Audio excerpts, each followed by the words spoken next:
So hello guys, welcome back to YouTube channel. तो आज हम एक न्यू सीरीज को एक्सप्लेन करेंगे जिसका नाम है सेवेंथ टाइम लूप। इस सीरीज में हमें एक प्रिंसेस और एक बीस्ट किंग के बारे में दिखाया जाएगा। तो इस सीरीज के एपिसोड 1 की स्टार्टिंग में हम देखते हैं रात में एक एम्परर के ऊपर अटैक हुआ होता है जिसकी किंगडम पूरी तरह से तबाह कर दी गई होती है और चारों तरफ से चिल्लाने की आवाज आ रही होती है। लोगों के दर्द पीड़ा हमें साफ साफ दिखाई दे रहे होते हैं।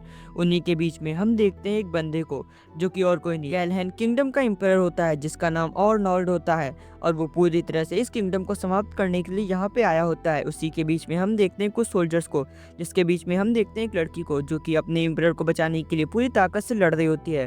तभी उसके सामने अर्नोल्ड अपनी तलवार लेकर के आ जाता है उसको और उसके पूरे एम्परर को समाप्त करने के लिए, जिसको देख करके सभी सोल्जर्स उसकी तरफ बढ़ते हैं। लेकिन अर्नोल्ड उनको ऐसे मार देता है जैसे वो कोई गाजर मूली हो और वो उनसे बिल्कुल भी नहीं डरता है। उसकी स्वॉर्डमैन स्किल बहुत ज़्यादा ताकतवर होती है, उससे सभी लोग डर रहे होते हैं। कुछ लोग तो तलवार भी नहीं चला रहे होते हैं, लेकिन वो लड़की उससे लगातार फाइट कर रही होती है। लेकिन वो कब तक लड़ती, वो अपनी तलवार उसकी आर पार कर देता है। जिसके बाद में हम देखते हैं उस लड़की को जिसके पूरी मौत से खून बहने लगता है और उसी समय उसकी डेथ हो जाती है। तभी हम देखते हैं एक टाइम मशीन को जो कि फिर से अपने रिवर्स होने लगती है और इधर हम देखते हैं उसी लड़की जिसका नाम रीजे होता है और क्राउन प्रिंस उससे कह रहे होते हैं तुमको क्राउन प्रिंसेस के पद से निष्कासित किया जाता है। जहाँ पे वो लड़की रीजे कहती है ठीक है जैसी आपकी इच्छा। सब सुनकर के क्राउन प्रिंस हैरान हो जाते हैं और वो कहते हैं तुम्हारे पास अब कहीं भी जाने की जगह नहीं है, तो फिर क्या तुम ये सब सुनकर के हैरान नहीं हो। और वो बहुत ज़्यादा परेशान हो जाते हैं। लेकिन रीजे बिना कुछ सुने वहाँ से जाने लगती है और हमें बताती है कि ये 7वीं बार है जब मैं फिर से इस जगह पे रीइंकारनेट हुई हूँ। कहती है मुझे अभी भी याद है कि मेरी पहली लाइफ में क्या हुआ था। और फ्लैशबैक में हम देखते हैं वो जब पहली बार रीइंकारनेट हुई थी तब क्राउन प्रिंस उससे कह रहे होते हैं कि तुमको इस पद से निष्कासित किया जाता है। तो कहती है नहीं आप ऐसा नहीं कर सकते हैं, मेरे पास सिर्फ यही जगह है। लेकिन फिर भी वो उसे निकाल देते हैं। तो फिर वो अपने पेरेंट्स के घर जाती है, लेकिन पेरेंट्स भी उसके कहते हैं तुम एक क्राउन प्रिंसेस के पद को भी नहीं संभाल पाई और ऊपर से तुमने कुछ क्राइम भी किए हैं, इसके लिए तुमको हमारे घर में नहीं आना चाहिए। उसको वहाँ से भगा देते हैं। लेकिन वो रोती रह जाती है और वो कहती है मैंने ऐसा कुछ भी नहीं किया। जिसके बाद में वो स्ट्रीट में इधर उधर भटकने लगती है और भटकते भटकते हम देखते हैं वो एक जंगल में जा पहुंचती है। वहीं पे जब वो बैठी वहीं पे रो रही होती है तभी उसको वहाँ पे एक मर्चेंट मिलता है जो कि चीज़ों को खरीदा और बेचा किया करता था। वो बहुत अच्छा व्यापारी होता है।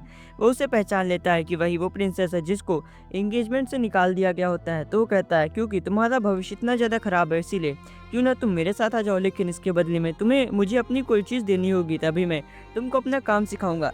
तो फिर वो भी अपनी एक रिंग निकाल करके उसे ऑफर कर देती है। तो फिर वो मर्चेंट उसको अपनी टीम में शामिल कर लेता है और वो कहता है ठीक है मैं तुम्हें आज से अपना काम सिखाऊंगा, क्योंकि अब तुम्हें क्राउन प्रिंस के पद से निष्कासित कर दिया गया है, इसीलिए तुम फ्रीली अब कहीं भी घूम सकती हो और तुम जो चाहे वो कर सकती हो। अपने मन के कोई भी काम तुम कर सकती हो और मैं तुम्हें अपना काम भी सिखाऊंगा जिससे तुम अपना जीवन पालन कर सको। ये सब सुनकर के रीजे बहुत ज्यादा खुश हो जाती है और वो कहती है फाइनली अब मैं कुछ भी कर सकती हूँ।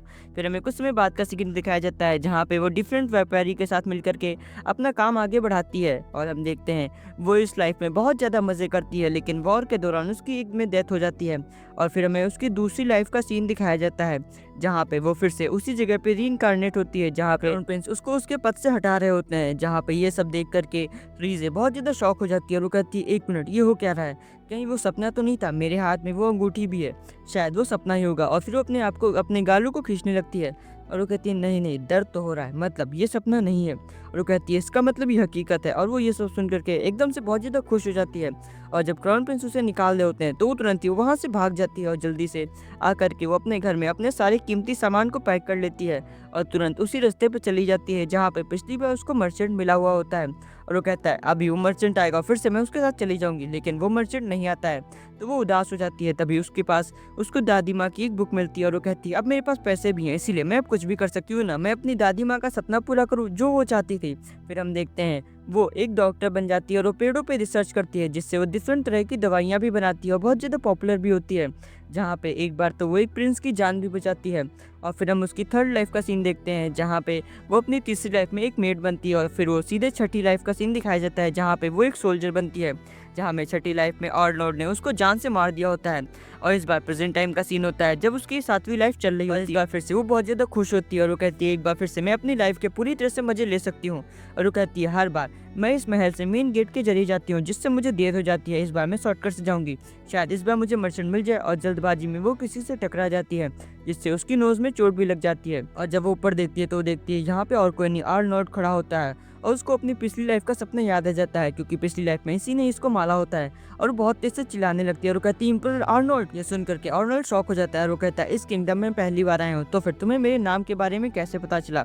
और वो ये कह करके अपनी तलवार बाहर निकालने लगता है, लेकिन दीजिए उसको संभालते हुए कहती है आपकी महानता के बारे में आखिरकार कौन नहीं जानता, ऊपर से आज मेरी एंगेजमेंट टूट गई है इसीलिए मैं जल्दबाजी में हूँ। और ये कहते हुए वो जल्दी से उनको ग्रीट कर करके वहाँ से जल्दी से भाग जाती है। जिसको सुनने के बाद आर्नोल्ड कहता है तो इसी की शादी टूटी है आज। और इधर हम देखते हैं रीजे को जो कि ऊपर से कूदने की तैयारी करने लगती है और वो कहती है आखिरकार पिछली लाइफ का टैलेंट कब काम आएगा। और जल्दी से वो वहाँ से कूद जाती है, जिसको देख करके आर्नोल्ड कहता है 1 मिनट ये क्या है, क्योंकि आज पहली बार उसने किसी लड़की को देखा था जिसके अंदर इतनी हिम्मत हो। इधर हम देखते हैं रीजे को जो कि ऊपर से नीचे कूद करके एकदम से हंसने लगती है और वो कहती है सच में कमाल का था। और जल्दी से अपने आप को संभालती है और वहाँ से भाग जाती है। और जबकि आर्नोल्ड उसको देख करके मुस्कुराता है और अपने असिस्टेंट को वहाँ पे बुलाता है और वो कहता है मेरे घोड़े तैयार करो, मुझे कुछ काम है। और ये कहते हुए वहाँ से निकल जाता है। इधर सीन शिफ्ट होता है, हम देखते हैं रीजे को जो कि जल्दी से अपने घर भागते हुए जा रही होती है। तभी बीच में उसको क्राउन प्रिंस मिल जाते हैं और वो कहते हैं ओफो तुम तो बहुत गंदी हो गई हो, अभी थोड़ी देर तो हुई है मुझे तुमको छोड़े हुए, तुम्हारी हालत तो देखो। जिसको देख करके रीजे कहने लगती हे भगवान ये फिर से यहाँ पे आ गया, अब ये मुझे अकेला क्यों नहीं छोड़ देता है। वैसे भी एंगेजमेंट तो इसने तोड़ ही दी है। लेकिन क्राउन प्रिंस उससे कहने लगते हैं क्यों ना तुम मुझसे गिड़गिड़ा करके माफी मांगने लगो, शायद मैं तुम्हारे सारे के सारे जुल्म को माफ कर दूं। लेकिन रीजे इस बारे में साफ साफ मना कर देती है और वो कहती है मुझे दोबारा क्राउन प्रिंसेस नहीं बनना है। सब सुन करके सभी लोग बातें बनाने लगते हैं और वो कहते हैं कि मैंने तो सुना था कि क्राउन प्रिंस ने रीजे को छोड़ा है, लेकिन यहाँ तो मुझे कुछ और ही दिख रहा है। जिसको सुन करके क्राउन प्रिंस बहुत ज्यादा गुस्सा होते हैं और वो कहते हैं चुपचाप अपना मुंह बंद रखो, नहीं तो मैं सबके सर कलम करवा दूंगा। और हम देखते हैं थोड़ी देर में क्राउन प्रिंस की दूसरी बीवी आ जाती है जिसने रीजे के ऊपर ये इल्जाम लगाया था जिससे वो क्राउन प्रिंस के पड़ोस रह सके और वो क्राउन प्रिंसेस बन सके। लेकिन रीजे उसको भी कुछ नहीं कहती और वो कहती है आप दोनों अपना ख्याल रखें। और ये कहते हुए चुपचाप वहाँ से जाने लगती है। लेकिन तभी वो महसूस करती है कि फिर से क्राउन प्रिंस उसकी तरफ बढ़ रहे हैं और तभी उसका कोई कंधा पकड़ लेता है। इसको देख करके वो जल्दी से अपने पड़ोस में खड़े हुए गार्ड की तलवार उसके हाथों से खींचती है और उसके ऊपर अटैक कर देती है। और हम देखते हैं उसके सामने और कोई नहीं प्रिंस आर्नोल्ड थे। और जिसको देख करके प्रिंस आर्नोल्ड कहते हैं तो अब तुम मुझ पे वार करोगी, वैसे तुमने ये मार्शल आर्ट कहाँ से सीखी, तुमको तलवार चलाना कब से आने लगा। तो फिर रीजे उससे कहती है ये एक सीक्रेट है, मैं आपको नहीं बता सकती। तभी दूर खड़े क्राउन प्रिंस रीजे से कहते हैं ये लड़के तुम मुझसे दूर हो, तो उसके पास तुम नहीं जा सकते हो। लेकिन रीजे उनको शांत कराते हुए कहती है ये गैलहिन के प्रिंस आर्नोल्ड हैं, इनके सामने आप लोग कुछ भी नहीं बोल सकते हैं। जिसको देख करके सभी लोग शॉक हो जाते हैं और कुछ लोग कहने लगते हैं क्या ये वही लड़का है जिसने पूरी की पूरी नाइट की टीम को अकेले ही मार दिया था, वो भी एक ही रात में। उस बंदे की बीवी कहने लगती है चुप रहो नहीं तो तुम्हारा भी सर कलम कर देगा ये। तभी रीजे उनसे पूछती है कि आखिरकार आपका यहाँ आने का रीजन क्या है। तो फिर प्रिंस आर्नोल्ड अपने घुटनों पर बैठ जाते हैं और वो तुरंत ही रीजे को प्रपोज कर देते हैं और वो कहते हैं क्या तुम मेरी वाइफ बनोगी। ये सब कुछ देख करके रीजे बहुत ज्यादा शॉक हो जाती है और वो समझ ही नहीं पाती ये हो क्या रहा है। और इसी के साथ हमारा इस सीरीज का एपिसोड 1 समाप्त होता है। Thank you for watching us, keep supporting us, tata bye bye see. यार आप लोग सब्सक्राइब कर लो, मेरे सब्सक्राइबर बहुत कम है यार प्लीज, मैं इतनी मेहनत से वीडियो बनाता हूँ फिर भी आप लोग मुझे सब्सक्राइब नहीं करते। तो hello guys, welcome back to YouTube channel. तो आज हम 7th लूप सीरीज का एपिसोड नंबर 2 को एक्सप्लेन करेंगे। प्लीज जिन लोगों ने सब्सक्राइब नहीं किया प्लीज सब्सक्राइब करना मत भूलना। तो इस एपिसोड की स्टार्टिंग में हम देखते हैं आर्नोल्ड को जिसने रीजे को प्रपोज किया होता है। लेकिन रीजे सब कुछ सोच रही होती है लेकिन तभी अपना हाथ पीछे हटा लेती है और वो एंगेजमेंट के लिए मना कर देती है। तभी सभी लोग शॉक हो जाते हैं क्योंकि गालखेन के क्राउन प्रिंस ने आखिरकार रीजे को प्रपोज किया होता है। तभी वहाँ पे एक बग्गी आती है जिसमें हम देखते हैं इसी किंगडम के एम्परर को जो कि फुल एटीट्यूड में वहाँ से आते हैं। और तभी उनका बेटा यानी क्राउन प्रिंस उनकी तरफ भागता है डैड क्या करके, लेकिन वो उसकी कॉलर पकड़ के उसको जमीन में पटक देते हैं और क्राउन प्रिंस के आगे झुक जाते हैं यानी आर्नोल्ड के आगे और कहते हैं मुझे माफ करना, मैं आपका स्वागत नहीं कर पाया, प्लीज आप गुस्सा मत होइएगा। तो फिर आर्नोल्ड आगे आते हुए कहता है कोई बात नहीं, वैसे भी हमारी किंगडम के रिश्ते बहुत ज्यादा मजबूत है, इतनी आसानी से टूटने वाले नहीं हैं। लेकिन अगर आप मेरी मदद ही करना चाहते हैं तो फिर मेरी मदद करिए इस लड़की से बात करने में। और फिर सीन शिफ्ट होता है, हम देखते हैं इधर क्राउन प्रिंस को और रीजे को जो कि एक टेबल पे बैठे हुए होते हैं जहाँ पे रीजे कुछ सोच रही होती है और वो कहती है कि मेरी जितनी भी लाइफ है उन सभी लाइफ में मैंने डिफरेंट जॉब की हैं, डिफरेंट काम किए हैं, लेकिन उन सभी लाइफ में मैं एक वॉर की वजह से मारी गई हूँ। और वो वॉर और किसी ने नहीं बल्कि आर्नोल्ड ने ही स्टार्ट की थी जब वो एम्परर बन गया था। शायद जब मैं इसके पास रहूंगी तो मैं पता कर सकूं कि आखिरकार इसका रीजन क्या था। और फिर वो आर्नोल्ड से शादी के लिए मान जाती है और वो कहती है लेकिन मेरी कुछ शर्तें हैं, जैसे मैं कहीं भी कभी भी कहीं भी कुछ भी कर सकती हूँ और मुझे कहीं भी आने जाने की रोक टोक नहीं होगी। और नंबर 3, तुम मुझे कभी भी मेरी परमिशन के बिना नहीं छुओगे। ये सुनकर के तुरंत आर्नोल्ड सभी शर्तों के लिए मान जाता है और वो हंसने लगता है। इसी के साथ सीन शिफ्ट होता है। हम देखते हैं सभी लोग गालखेन कंट्री के लिए निकल जाते हैं। तभी हम देखते हैं इधर राइजे को, जो कि सो गई होती है, वो भी उसी की स्वॉर्ड पकड़ करके। तो फिर हम देखते हैं जैसे उसकी आँख खुलती है, वो देखती है आर्नोल्ड को जो कि उसकी तरफ बढ़ रहा होता है। तो फिर वो अपनी तलवार निकाल लेती है और कहती है मैंने कहा था ना कि तुम मुझे बिना परमिशन के नहीं छुओगे। ये सुनकर के तुरंत ही आर्नोल्ड अपनी जगह पे एटीट्यूड में बैठ जाता है और वो कहता है मैं तो बस अपने ही सामान लेने के लिए आया था। तभी रिजे याद करती है कि ये स्वॉर्ड तो आर्नोल्ड की है और फिर आर्नोल्ड कहने लगता है ऐसी मार्शल आर्ट को सीखने के लिए बहुत मेहनत लगती होगी ना। तभी हम देखते हैं कुछ बैंडिट उनके ऊपर अटैक कर देते हैं। सभी लोग आपस में लड़ रहे होते हैं। तभी आर्नोल्ड उसको उसी केज में लॉक करते हुए कहता है तुम यहीं रुकना, नहीं तो तुम्हें चोट लग जाएगी। और वो उसको वहीं बंद कर देता है, लेकिन रिजे नहीं रोकती है, उसका ताला अपने हेयरपिन की मदद से खोल लेती है। और जैसे ही वो बाहर निकलती है वो देखती है चारों तरफ खून पड़ा होता है। वो देखती है आर्नोल्ड को जिसने अकेले ही बहुत सारे बैंडिट को अकेले ही मार दिया था और चारों तरफ उसके बस लाशें और इंसान पड़े हुए होते हैं। और फिर इधर आर्नोल्ड उसकी तरफ तलवार लेकर के कहता है तुम लोग हमेशा की तरह पहले जैसे ही हो, आज भी तुम लोग बोरिंग हो। सीन शिफ्ट होता है। हम देखते हैं वो उन सभी डाकुओं का इलाज भी करवाता है, उन लोग को पकड़ भी लेता है। और हम देखते हैं आर्नोल्ड की टीम का एक मेंबर जो कि बहुत ज्यादा इंजर्ड होता है।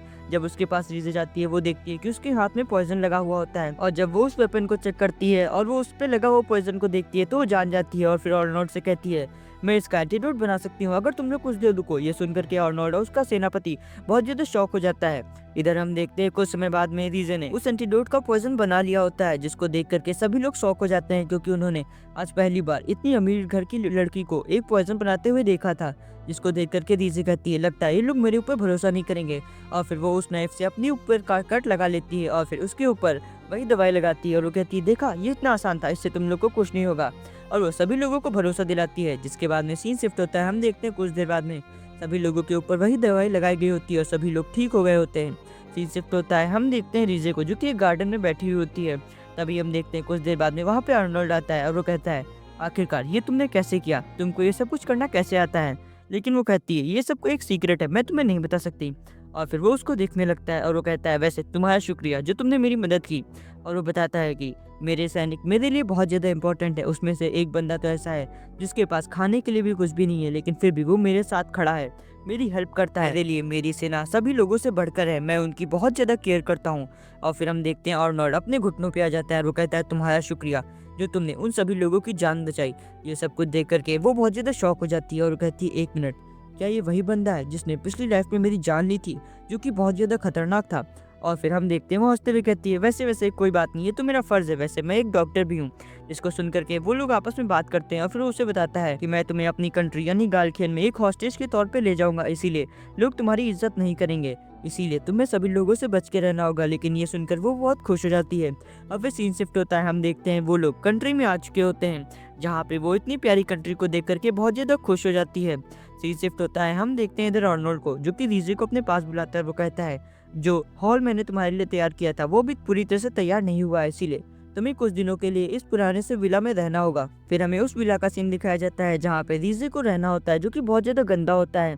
इसीलिए रीजे डिसाइड करती है कि वो इस पूरे घर को खुद साफ करेगी और वो कहती है पिछली जिंदगी में जब मैं मेड थी तब मैंने ये काम बहुत इंजॉय किया था, लगता है मुझे फिर से ये काम करके अपने आप को एंजॉयमेंट देनी होगी। तभी हम देखते हैं वहाँ पे दो बंदे आते हैं और वो कहते हैं मैम क्या आपको कोई हेल्प चाहिए, वैसे मुझे नहीं लगता है कि आप ये सब कुछ अकेले कर पाएंगे, लेकिन वो मना कर देती है। देखते हैं धीरे धीरे करके वो उस विला का हर एक कोना को चमका देती है, वो भी सिर्फ अपनी ताकत के दम पे। और हम देखते हैं उन दोनों बंदों को जो कि उसकी हेल्प करते हैं फर्नीचर इधर उधर रखने में। सीन शिफ्ट होता है। हम देखते हैं रीजे को जब वो बाहर जाती है वो देखती है कुछ मेड एक छोटी मेड को डांट रही होती है और वो कहती है क्राउन प्रिंसेस के कपड़े सिर्फ मैं धुलूंगी ना कि तुम, और अपनी हद में रहो, मैं यहाँ की सीनियर हूँ इसीलिए तुम्हें अपनी औकात पता होनी चाहिए। लेकिन रीजे उनके बीच में चली जाती है और वो उस छोटी सी मेड को बचा लेती है।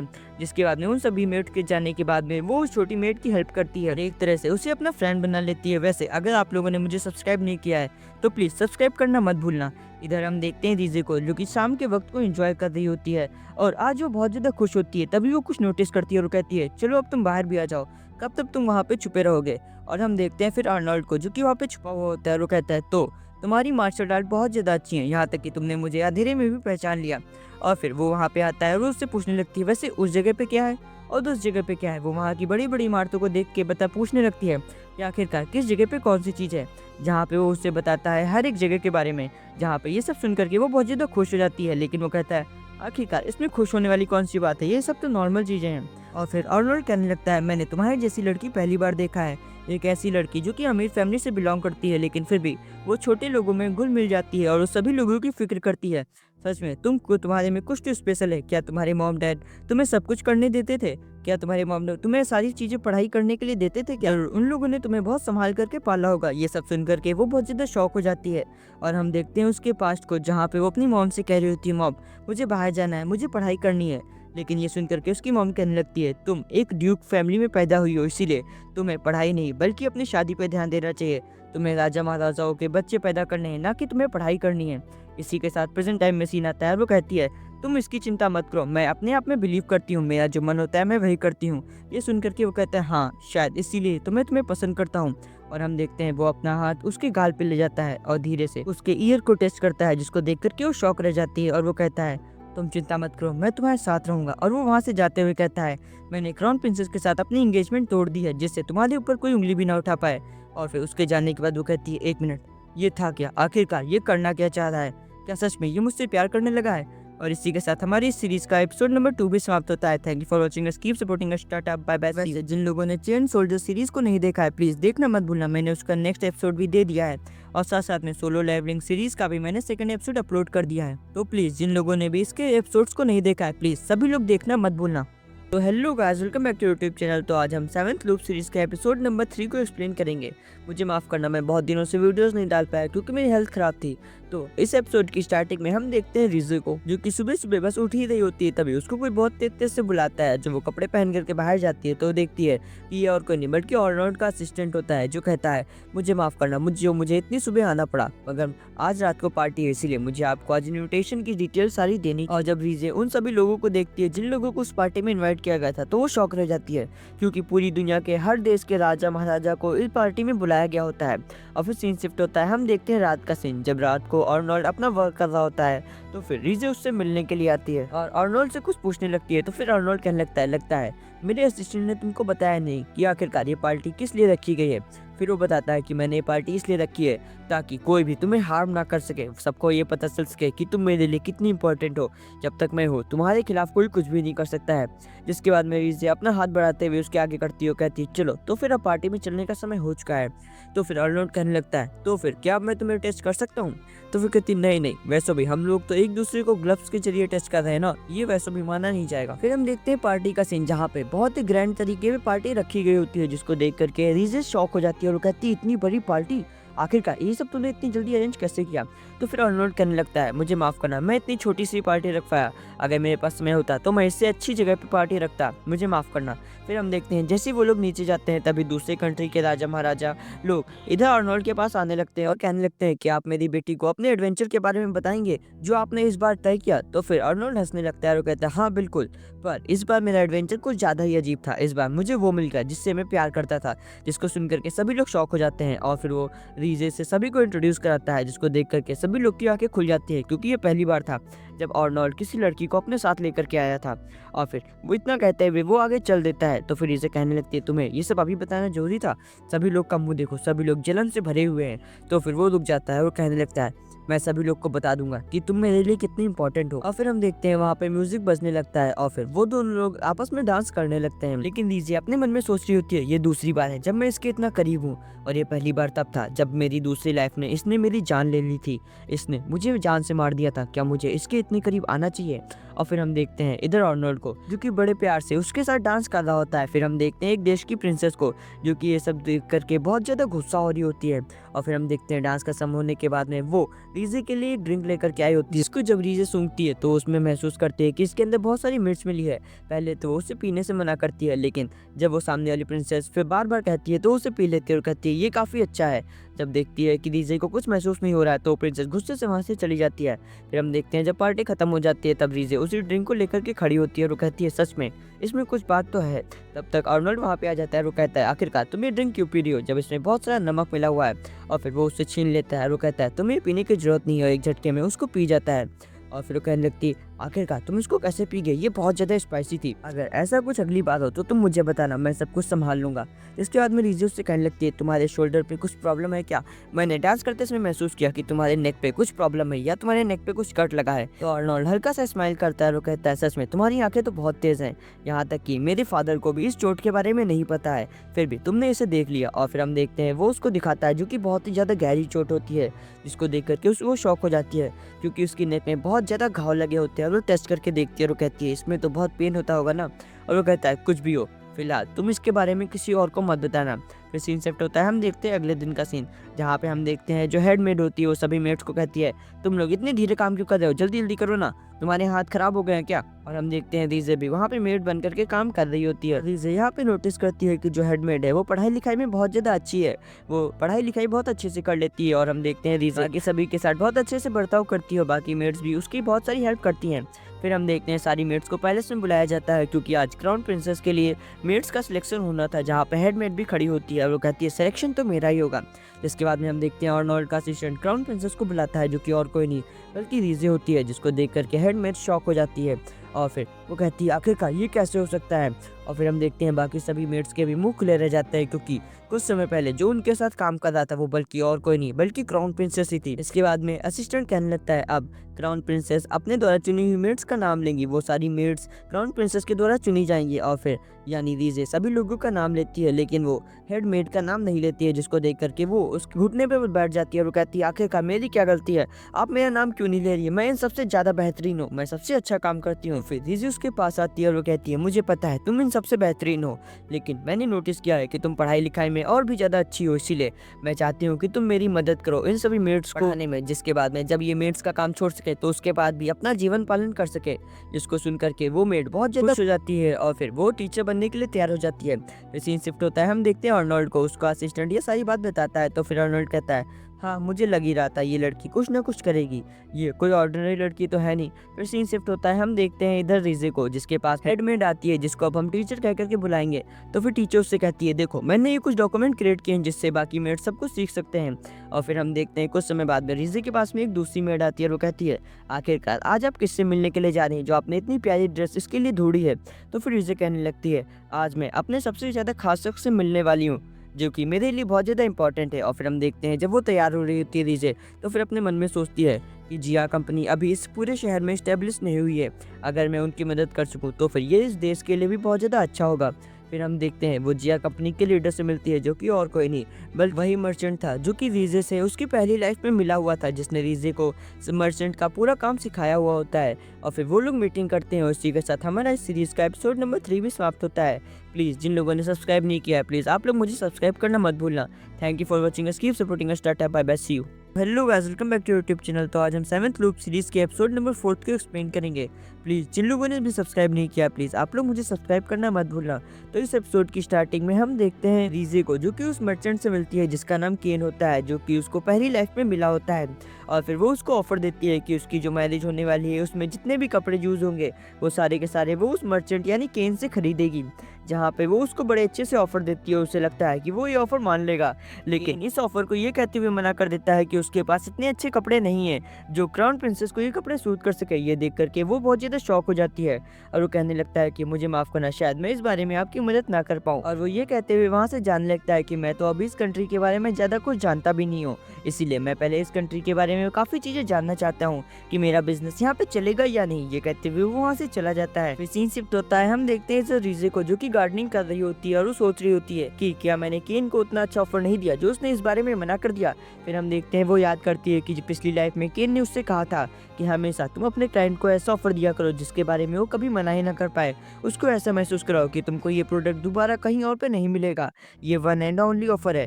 फिर हम देखते हैं वो इस सब चीज़ को नोटिस करती है और उसके दिमाग में कुछ आइडिया आता है।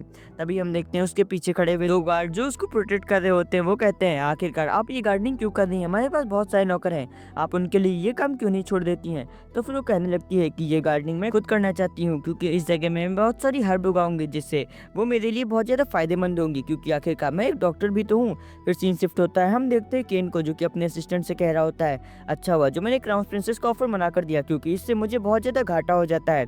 फिर हम देखते हैं जैसे ही वो अपनी जगह जाता है तो वो देखता है कि रीजे पहले से ही उस जगह पे बैठी होती है, क्योंकि वो एक क्राउन प्रिंसेस होती है, इसीलिए वो उसे मना नहीं कर पाता है और वो उसे ड्रिंक के लिए ऑफर कर देता है। फिर हम देखते हैं वो सभी अपने बंदों को भेज देता है। तो फिर रीजे उससे कहती है, आप जो कुछ भी चाहे मुझसे बोल सकते हैं, इस समय मैं आपके पास में क्राउन प्रिंसेस के तौर पे नहीं बल्कि एक क्लाइंट के तौर पे आई हूँ। और फिर वो उसे एक और अच्छा सा ऑफर देती है जिसके बारे में वो काफ़ी ज़्यादा सोचता है और वो कहता है, तुम्हारे ऑफर्स तो काफ़ी अच्छे हैं, लेकिन मैं तुम्हें अपना क्लाइंट बनाने की जगह अपना एक पार्टनर बनाना ज़्यादा सही समझूंगा, क्योंकि ये मेरे लिए एक बेटर ऑफर होगा। और इस बारे में वो भी मान जाती है रीजे, और वहाँ से जाने से पहले वो उसको एक मेडिसिन देती है और वो कहती है, ये मेडिसिन अपने सभी नौकरों को खिला दे। और जब वो उससे पूछता है कि आखिरकार ये है क्या, तो वो कहती है, जब तुम उन्हें खिलाओगे तो तुम खुद समझ जाओगे।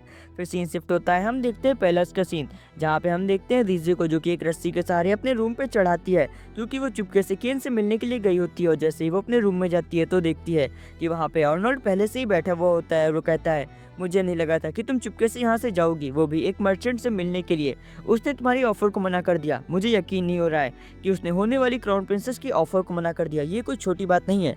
आखिरकार तुम वहाँ पे दोबारा क्यों गई थी? और फिर ये कहते हुए उसके करीब आने लगता है, जिसको देख करके वो बहुत ज़्यादा डर जाती है। तो कहने लगता है, मुझे नहीं यकीन था कि आखिरकार तुम्हारे जैसी लड़की भी मुझसे डर जाएगी।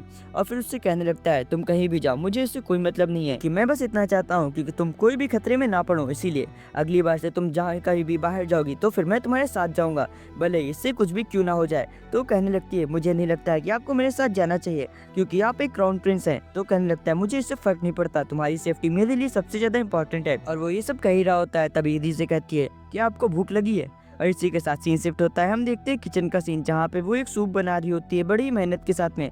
और जैसे ही वो उसे टेस्ट करती है उसे लगता है कि ये अच्छा नहीं बना हुआ है। तो फिर वो आर्नोल्ड की तरफ घूमती है और कहती है, मुझे माफ़ करना, शायद मेरी कुकिंग स्किल ज़्यादा अच्छी नहीं है, इसीलिए शायद ये अच्छा नहीं बना है। लेकिन वो कहता है, कोई बात नहीं, मैंने ऐसा एक्सपेक्ट भी नहीं किया था कि एक मंत्री की फैमिली की बेटी इतनी अच्छी सी कुकिंग कर पाएगी।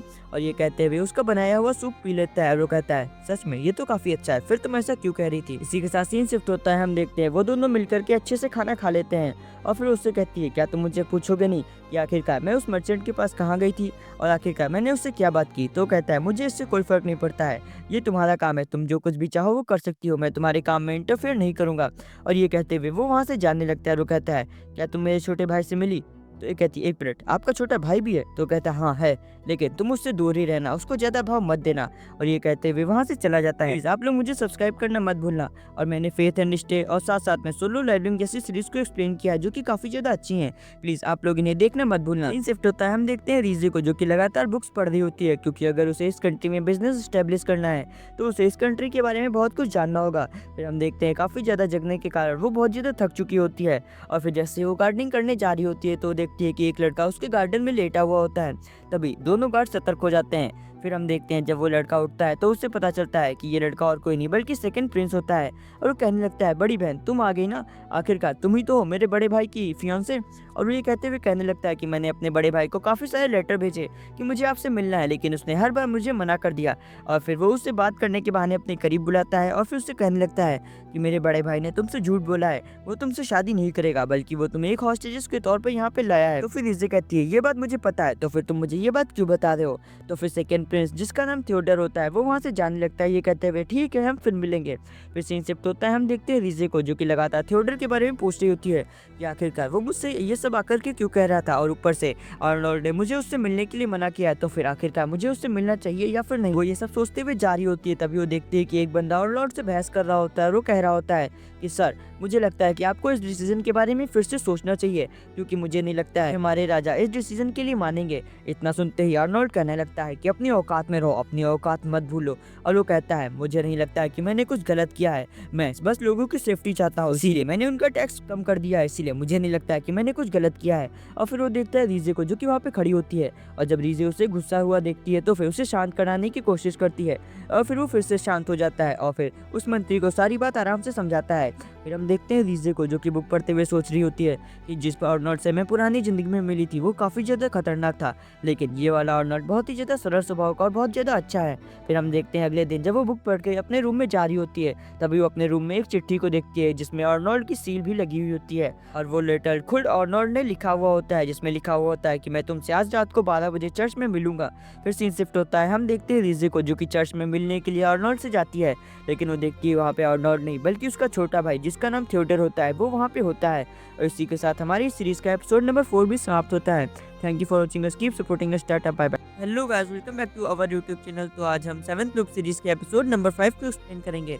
इसको एक्सप्लेन करने से पहले जिन लोगों ने भी सब्सक्राइब नहीं किया है, प्लीज आप लोग मुझे सब्सक्राइब करना मत भूलना। इस एपिसोड की स्टार्टिंग में हम देखते हैं थिएटर को, जिसने रीसे को चर्च में बुला लिया होता है, वो भी आर्नोल्ड के मैसेज के नाम पर पे। और जहाँ पे हम देखते हैं वो रीसे को बार बार बहकाने की कोशिश करता है और वो कहता है कि आर्नोल्ड एक बहुत ही बड़ा कमीना इंसान है, उसने तुमको इस राज्य में इसलिए लाया है जिससे वो तुम्हारा फायदा उठा सके, इससे ज्यादा और कुछ नहीं।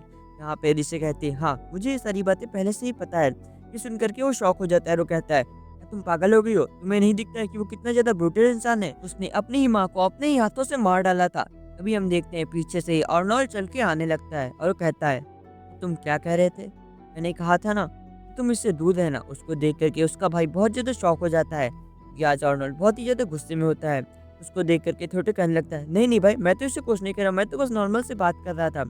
यहाँ पे आर्नोल्ड कहता है, मैंने कहा था ना इससे दूर रहना। इतना सुनते ही थिएटर बहुत ज्यादा डर जाता है और डर के मारे कांपने लगता है। कि हम देखते हैं ऋषि को, जो कि बार बार आर्नोल्ड से कहते हैं, क्यों ना तुम दोनों लोग भाई आपस में बात करो, मैं यहाँ से जाती हूँ। लेकिन आर्नोल्ड कहता है, तुम शांत रहो, तुम्हें यहाँ आने की हिम्मत भी कैसे हुई? और वो उसको भी डांट देता है। जबकि हम देखते हैं थिएटर को, जो कि इस बार हंसते हुए कहने लगता है, भाई तुमको इतने करीब देख करके मुझे खुशी हुई।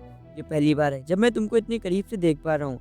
और ये कहते हुए वो वहाँ से चला जाता है। जिसके बाद में ऋषि आर्नोल्ड से कहने लगती है, मुझे यकीन नहीं हो रहा, मेरी एक लेटर के कारण तुम यहाँ पे आ गए। जहाँ पे हमें पता चलता है कि यहाँ चर्च में आने से पहले उसने आर्नोल्ड को ये लेटर लिख दिया था कि मैं यहाँ पे जा रही हूँ। फिर हम देखते हैं आर्नोल्ड को, जो कि कहता है, मैंने कहा था ना तुम ऐसी जगहों पे मत आया करो जहाँ पे ऋषि कहने लगती है, मुझे तुमसे डर नहीं लगता, आखिरकार मुझे ऐसा करने की क्यों जरूरत है? जहाँ पे आर्नोल्ड कहता है, शायद तुम्हें इसलिए डर नहीं लगता क्योंकि तुमने अभी तक मुझे जंग में लड़ते हुए नहीं देखा है। और ये कहते हुए उसका गला कस के पकड़ लेता है और कहने लगता है, तुमने लोगों को नहीं सुना? वो सभी लोग कहते हैं कि मैं इतना ज्यादा ब्रूटल इंसान हूँ कि मेरे सामने कोई रुक नहीं सकता है और मैं प्यार के लायक ही नहीं हूँ। लेकिन रीजे कहने लगती है, नहीं नहीं ऐसा तो नहीं है, मैं जो कुछ देखती हूँ उसी को सच मानती हूँ। मैंने जहाँ तक तुम्हें देखा है तुम बहुत ही ज्यादा काइंड हार्टेड इंसान हो, तुम अपने लोगों की बहुत ज्यादा परवाह करते हो। जिसको ऑर्नर सुन के कहता है, शायद तुमने मेरे बारे में गलत सुना है। और वो उसकी आंखों में देखने लगता है और फिर अचानक से उसको अपनी तरफ खींच लेता है और फिर उसके साथ वो करता है जो मैं बोल नहीं सकता हूँ, बट आप लोग देख सकते हैं जो कुछ वो कर रहा था। जिसके बाद में हम देखते हैं वो उसको बड़े प्यार से पकड़ता है, जबकि वो बहुत ज्यादा शॉक हो जाती है। यहाँ पे हम देखते हैं इस बार आर्नोल्ड की काइंड हार्टेड साइड को। इसी के साथ में सीन शिफ्ट होता है, हमें अगले दिन का सीन दिखाया जाता है। यहाँ पे हम देखते हैं ऋषि को, क्योंकि बहुत ज्यादा परेशान होती है और वो सोच रही होती है आखिरकार ये कल क्या हो गया, और बार बार वो कल के इवेंट के बारे में सोच रही होती है और वो कहती है, आखिरकार मैंने कभी नहीं सोचा था कि आर्नोल्ड ये भी कर सकता है। कुछ देर में हम देखते हैं वहाँ पे एक मेड आ जाती है और वो रीजे को बुलाने लगती है। फिर वो देखती है रीजे के हाथ में नेल पेंट लगी है, जो कि बहुत ही ज्यादा शाइन कर रही होती है और वो उस नेल पेंट की तारीफ करने लगती है। तो फिर रीजे को वो लड़की बहुत ज्यादा पसंद होती है, इसलिए वो उसके हाथों में नेल पेंट लगाने लगती है और वो कहती है, ये नेल पेंट स्पेशल है, ये मैंने मर्चेंट के लिए बनाई है, तुम्हें ये जो बहुत ज्यादा पसंद है। यहाँ पे ये पहली बार था जब उस मेड की कोई इतनी ज्यादा केयर कर रहा होता है, इसीलिए वो उसकी आंखों में आंसू आ जाते हैं और वो रोने लगती है। जहाँ पे लीजी उससे पूछती है, एक मिनट तुम रो क्यों रही हो, क्या तुम्हें चोट लग गई है, आखिरकार हुआ क्या है? यहाँ पे वो बताती है कि कभी कभी मेरे घर में खाने के लिए भी पैसे नहीं होते हैं, मैं अपने छोटे भाई को कैसे खाना खिलाती हूँ ये बात मुझे ही पता है, तो फिर मेरे पास में ये नेल पेंट के पैसे कहाँ से आएंगे, इसीलिए मैंने आज तक कभी भी नेल पेंट नहीं लगाई हूँ। ये सुनकर के लीजे बहुत सारी नेल पेंट बनवाती है और वो खुद अपने हाथों से उस नेल पेंट को बनाती है और वो सभी मेट्स को वो नेल पेंट लगाने के लिए देती है। सीन शिफ्ट होता है, हम देखते हैं केन को, जो कि वहाँ पे आया होता है, जहाँ पे वो डील के बारे में बात करता है। जहाँ पे हम देखते हैं रीजे को, जो कि वही नेल पेंट की डील उसको देती है और वो कहती है, ये नेल पेंट बहुत ही ज्यादा अच्छी है, यहाँ की मेट्स को भी ये नेल पेंट बहुत ही ज्यादा पसंद आई है। और जब केन उस नेल पेंट को देखता है तो उसे भी बहुत ज्यादा पसंद आती है और वो कहने लगता है, मैं इस नेल पेंट को नोबेल फैमिलीज में बेच करके बहुत ज्यादा पैसे कमा सकता हूँ, ये मेरे लिए बहुत ही ज्यादा मुनाफेदार होंगी। लेकिन हम देखते हैं रीजे को, जो कि बीच में उसे रोक देती है और वो कहती है, एक्चुअली मैं ये नेल पेंट नहीं चाहती हूँ कि तुम ये नेल पेंट नोबेल फैमिलीज को बेचो, मैं चाहती हूँ कि तुम इन नेल पेंट को गरीब लोगों को बेचो, इससे हमें और भी ज्यादा फायदा होगा। ये सुनकर के केन कहने लगता है, आखिरकार ये कैसे होगा? तो फिर हम देखते हैं रीजे को, जो कि उसके सामने एक और कॉन्ट्रैक्ट पेपर को रख देती है। जहाँ पे हम देखते हैं वो उस कॉन्ट्रैक्ट पेपर को पढ़ता है और फिर वो बताने लगती है कि ये नेल पेंट बनाने के लिए हमें बहुत ज़्यादा मैन पावर की ज़रूरत होगी, जिसके कारण बहुत छोटे छोटे यानी गरीब लोग इस पे काम कर सकेंगे। इससे उन लोगों को रोजगार भी मिलेगा, प्लस जब उनके पास पैसे आएंगे तो वो इन चीज़ों को खरीद भी पाएंगे, इससे हमें और भी ज़्यादा पैसे मिलेंगे। ये सुन करके केन बहुत ज़्यादा खुश हो जाता है और वो कहने लगता है, वैसे तरीका तो ये काफ़ी अच्छा है, लेकिन आखिरकार मैं इतनी मेहनत क्यों करूँ जब मैं आसानी से काफ़ी अच्छी कीमत में नोबेल फैमिलीज को बेच सकता हूँ। तो फिर हम देखते हैं रीजे को, जो कि अपने मन में कहती है, वैसे मैं ये तो यूज़ नहीं करना चाहती हूँ, लेकिन अब मुझे करना पड़ेगा। और फिर वो एक और कॉन्ट्रैक्ट पेपर उसके सामने रख देती है, जिसको देख करके वो बहुत ज़्यादा शॉक हो जाता है और वो घबराने लगता है। यहाँ पे हमें पता चलता है उस कॉन्टैक्ट पेपर में इसकी बहन के बारे में लिखा हुआ था और वो कहती है मुझे पता है तुम्हारी बहन काफ़ी ज़्यादा समय से बहुत ज़्यादा बीमार है। तुमने बहुत सारे डॉक्टरों को उसे दिखाया लेकिन आज तक उसे कोई भी ठीक नहीं कर पाया है। लेकिन मैं तुम्हारी बहन को ठीक कर सकती हूँ क्योंकि मैं एक डॉक्टर भी हूँ। ये सुन कर के केन कहने लगता है शायद अब मैं इस कंडीशन में नहीं हूँ कि मैं तुम्हें चूज़ करूँ या ना करूँ, अब तुम्हें मुझे चूज़ करना है। और वो कहता है प्लीज़ मेरे लिए काम करो। लेकिन हम देखते हैं इधर रीजे को जो कि कहती है शायद आप गलत समझ रहे हैं, मैं आपकी बहन का इलाज फ्री में करूँगी, भले आप मेरी मदद करें या ना करें। लेकिन मेरी रिक्वेस्ट है कि आप मेरी मदद करें क्योंकि मैं इस दुनिया के गरीब लोगों की हेल्प करना चाहती हूँ। इतना सुन करके हम देखते हैं केन को जो कि अपने घुटनों पर बैठ जाता है और वो कहने लगता है शायद मैं पैसे के पीछे इतना पागल हो गया था जो मैंने छोटे और गरीब लोगों के बारे में कभी सोचा ही नहीं। शायद यहाँ पे मेरी बुद्धि कम पड़ गई थी, इसीलिए मुझे माफ़ करना। आज से एरिया कंपनी इस देश की समृद्धि के लिए काम करेगी, ये गरीब लोगों की हमेशा मदद करेगी। ये शिफ्ट होता है हम देखते हैं जब से केन के साथ सभी लोग चले जाते हैं। उसके बाद में हम देखते हैं जैसे रीजे थक करके वहाँ से उठती है, अचानक से उसे चक्कर आ जाता है और वो बेहोश हो जाती है।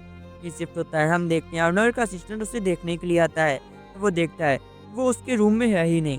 यहाँ पे हमें पता चलता है उसको थिएटर ने किडनैप कर लिया है। जबकि इधर हम देखते हैं थिएटर को जिसने एक मेड और एक सिपाही की मदद से उसको किडनैप किया होता है। वो कहता है सच में क्राउन प्रिंस की होने वाली बीवी को किडनैप करना काफी मजेदार है। इधर हम देखते हैं रीजे को जो कि एक कमरे में बंद होती है। इसी के साथ हमारी सीरीज का ये एपिसोड भी समाप्त होता है। Thank you for watching us, keep supporting us, tata bye bye, see you. Hello guys, welcome back to our YouTube channel. तो आज हम 7th लूप सीरीज के एपिसोड नंबर 6 को एक्सप्लेन करेंगे।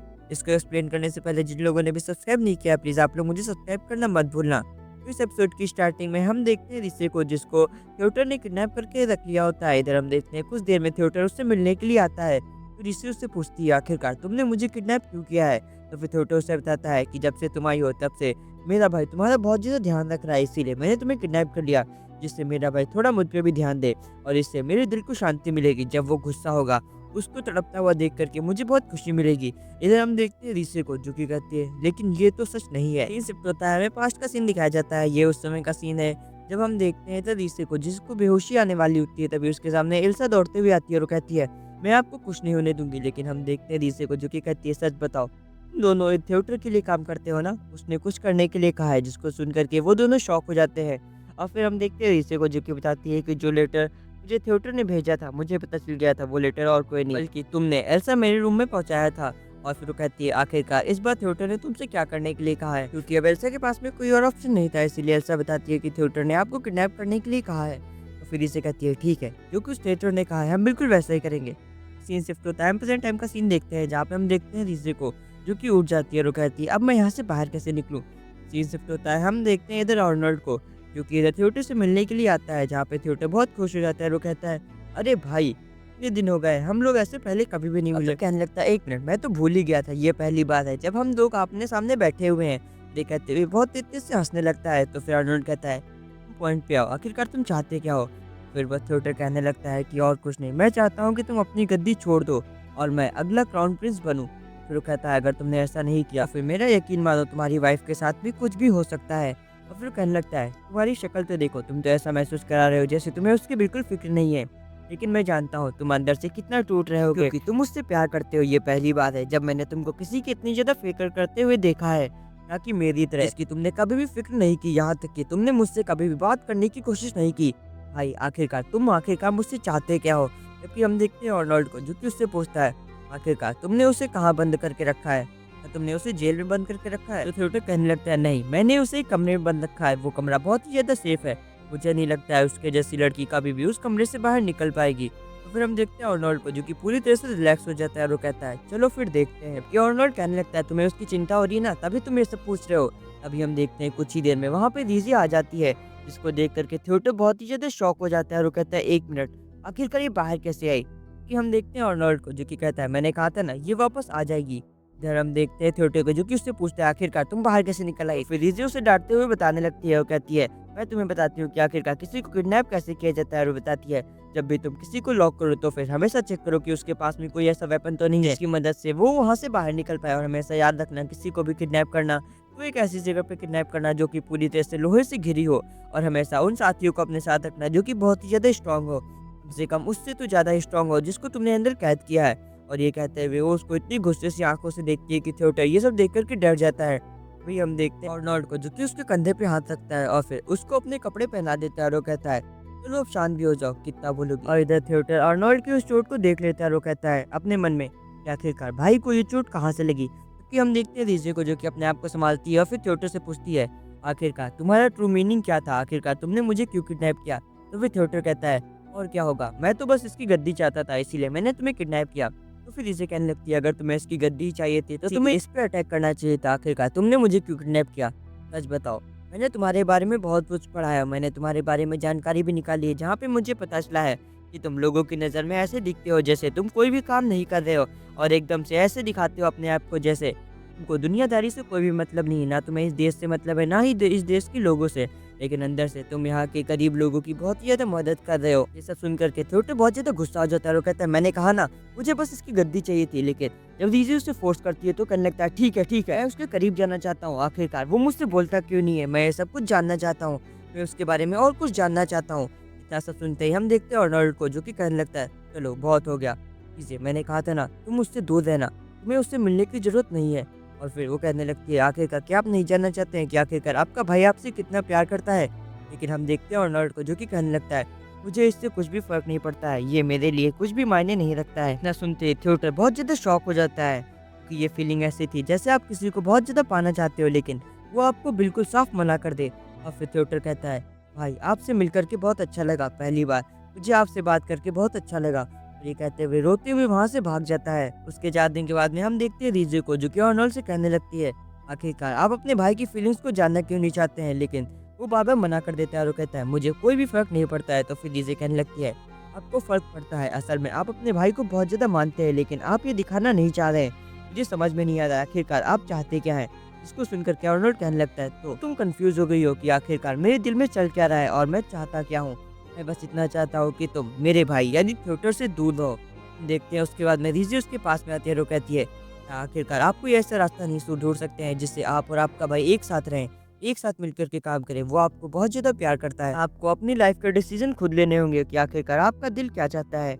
सीन शिफ्ट होता है, हम देखते हैं इधर थिएटर को कि सबसे ऊपर छत पे आ जाता है और वो चांद को देखने लगता है। हम देखते हैं पास्ट का सीन जहाँ पे हम देखते हैं थिएटर को, जहाँ पे जब वो बैटल फील्ड में होता है तो वो लोगों की मदद कर रहा होता है एक प्रिंस के तौर पे। भी उसके कैबिन में अटैक हो जाता है, कुछ लोग घुस आते हैं। फिर हम देखते हैं थिएटर को जो कि अपने साथी को बचाने के लिए सामने खड़ा हो जाता है। क्योंकि वो छोटा था इसीलिए वो उसको प्रोटेक्ट नहीं कर सकता था, इसीलिए वो मरने के लिए अपनी आंखें बंद कर लेता है। लेकिन बहुत देर तक जब कुछ अटैक नहीं होता है तो वो अपनी आंखें खोलता है तो वो देखता है उसके सामने एक बंदा खड़ा होता है और ये और कोई नहीं बल्कि आर्नोल्ड था जिसने सामने के सभी दुश्मनों को एक ही झटके में मार दिया होता है। और फिर वो थिएटर से कहता है भले ही तुम लोगों के लिए अपनी जान देने के लिए तैयार हो लेकिन तुम्हें और स्ट्रांग बनना होगा। मुझे खुशी हुई तुम लोगों की मदद करना चाहते हो लेकिन एक प्रिंस के तौर पर तुम्हें और ज्यादा ताकतवर बनना होगा। हम देखते हैं प्रेजेंट टाइम का सीन जहाँ पे हम देखते हैं रीजे को जो कि थिएटर से मिलने के लिए आती है और उससे ये जानने की कोशिश करती है आखिरकार वो चाहता क्या है, आखिरकार उसके भाई के लिए उसके मन में क्या फीलिंग्स हैं। फिर थिएटर उसे बताता है कि बचपन से ही वो अपने भाई से मिलना चाहता है, वो हमेशा अपने भाई के लिए काम आना चाहता है, वो अपने भाई की मदद करना चाहता है, इसीलिए उसने पूरे देश में अपनी ऐसी इमेज बनाई जिससे उसको कोई भी राजा घोषित ना कर पाए। इसीलिए आज तक उसको क्राउन प्रिंस भी नहीं बनाया गया, लेकिन उसका काइंड नेचर के कारण वो लोगों की चुपचाप मदद भी करता रहा है। और वो बताता है कि मैं चाहता हूँ कि मैं अपने भाई के किसी ना किसी काम आ सकूँ और भले ही मैं अभी उसकी कोई काम नहीं आ सकता हूँ लेकिन मैं उसकी मदद करना जरूर चाहूँगा। कहने लगता है क्या हो अगर मैं इस दुनिया में रहूँ ही ना तो शायद मेरा भाई ही राजा बनेगा ना कि मैं। और ये कहते हुए वो छत से छलांग लगा देता है।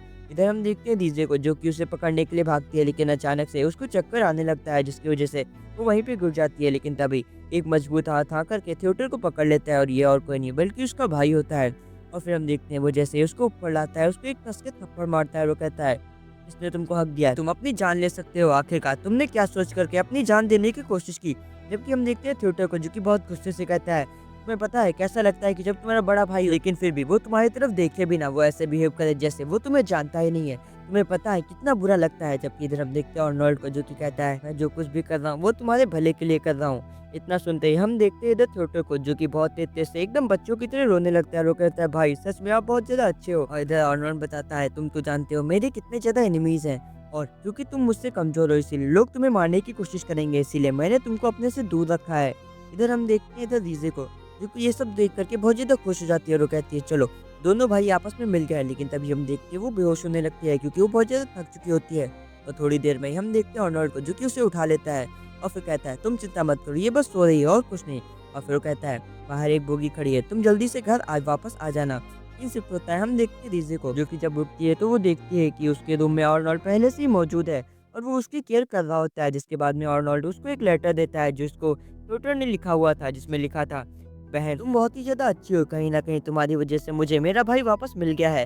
मेरे अंडर में जितने लोग भी ये काम करते हैं या जो कुछ भी आता है वो मैं तुम्हें किसी भी वक़्त दे सकता हूँ। मैं तुम्हारी मदद करने की पूरी कोशिश करूँगा और मैं उम्मीद करता हूँ तुम इस देश को आगे बढ़ाने में बहुत मदद करोगी। मैं चाहता हूँ कि तुम मेरी मदद करो। इसी के साथ इस सीरीज़ का ये एपिसोड भी समाप्त होता है। Thank you for watching us, keep supporting us, tata, bye bye, see you.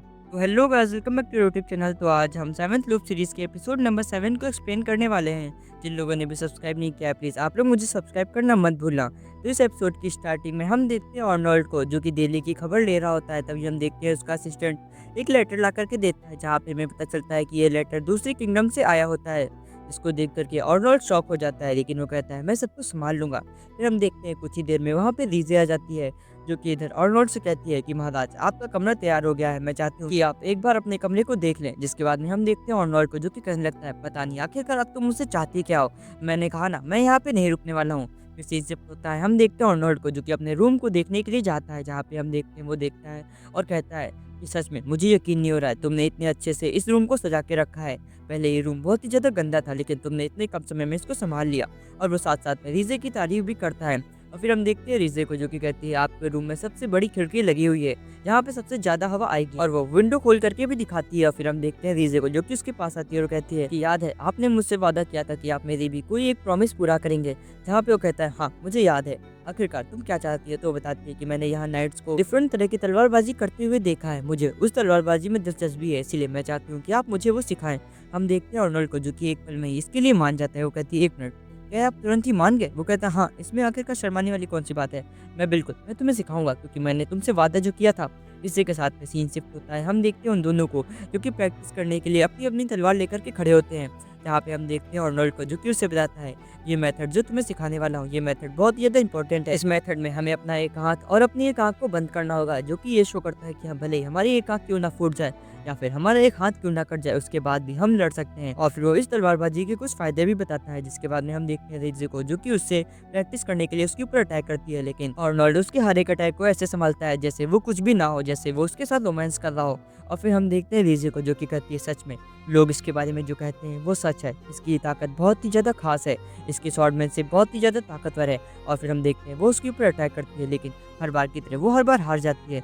और फिर उसी फाइट के दौरान उसको याद आता है कि कैसे पिछले जन्म में उसको आर्नोल्ड ने अपनी तलवार से मार डाला था। और ये सब कुछ याद करके वो बहुत ज़्यादा शॉक हो जाती है, उसका पूरा शरीर कांपने लगता है और वो बहुत ही ज़्यादा डर गई होती है।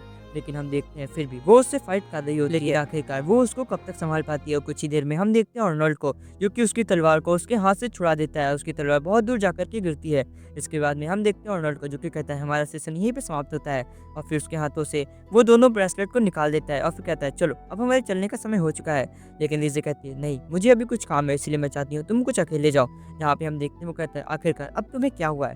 तो वो बताती है कि मेरे पैर सुन्न पड़ गए हैं। इतना सुनते वो कहता है मुझे नहीं लगता है कि इससे कोई प्रॉब्लम होगी अगर मैं तुमको अपने ग्लव्स की मदद से पकड़ूं। और इतना कहते ही वो उसको अपनी बाहों में उठा लेता है। ये सब कुछ देख करके रीजे पूरी तरह से शॉक हो जाती है, उसका चेहरा पूरी तरह से लाल हो जाता है शर्म के मारे, और बार बार वो उसको उतारने के लिए कहती है, लेकिन वो कुछ भी नहीं सुनता है। और इसी के साथ आगे बढ़ने से पहले जिन लोगों ने भी सब्सक्राइब नहीं किया प्लीज़ आप लोग मुझे सब्सक्राइब करना मत भूलना। और हाँ, जिन लोगों ने अभी मेरी दूसरी सीरीज़ को नहीं देखा है प्लीज़ आप लोग उन्हें भी देखना मत भूलना। फिर सीन शिफ्ट होता है, हम देखते हैं रीजे को जो कि आर्नोल्ड के असिस्टेंट से मिलने के लिए आती है, जहाँ पे उसका असिस्टेंट बताता है कि मास्टर बहुत दिनों से सोए नहीं है, इसीलिए मैं उनका सामान यहीं पे शिफ्ट कर रहा हूँ। फिर हम देखते हैं कुछ देर में रीजे आर्नोल्ड से मिलने के लिए जाती है और वो कहती है मुझे पता है आप इस देश की बहुत ज़्यादा चिंता करते हैं, लेकिन आपको अपनी भी चिंता करनी चाहिए। और वो उनको आराम करने के लिए कहती है।